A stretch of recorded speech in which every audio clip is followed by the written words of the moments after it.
Bonjour à tous et bienvenue dans cette nouvelle vidéo qui va être un peu spéciale aujourd'hui parce que ça ne va pas forcément être une vidéo de modélisation. Mais bon, ne vous inquiétez pas, on va se débrouiller pour en faire quand même. Pour ceux qui me suivent sur Instagram, vous avez pu voir que je suis en train d'aménager un nouvel espace de travail. Et la première étape, c'est le bureau. On m'a récemment envoyé le bureau assis debout électrique E7 de chez FlexiSpot.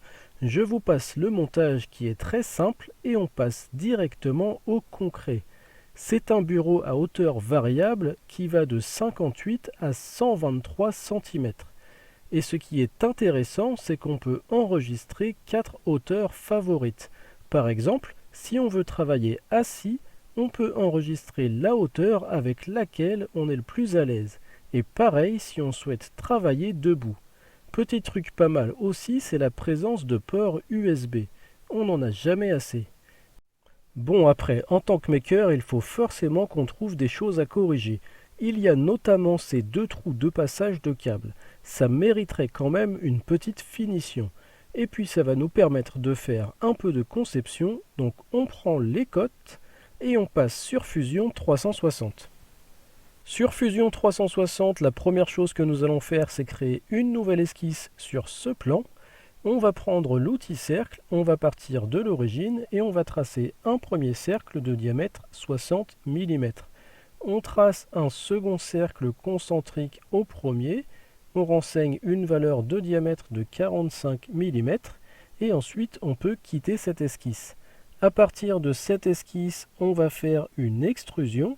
Je sélectionne la partie à extruder, on extrude dans cette direction d'une valeur de 3 mm. Ensuite, on fait une rotation, on vient créer une nouvelle esquisse sur cette face. On va reprendre notre outil cercle, on part toujours de l'origine, mais cette fois-ci, on renseigne une valeur de diamètre de 50,5 mm.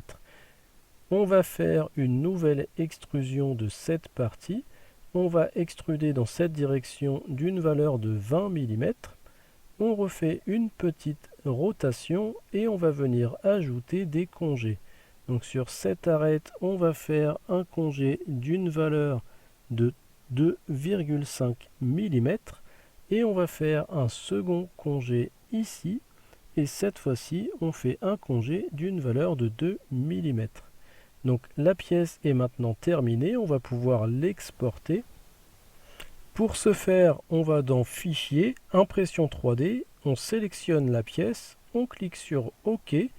Donc cette pièce, on va l'appeler passe-câble et on fait enregistrer.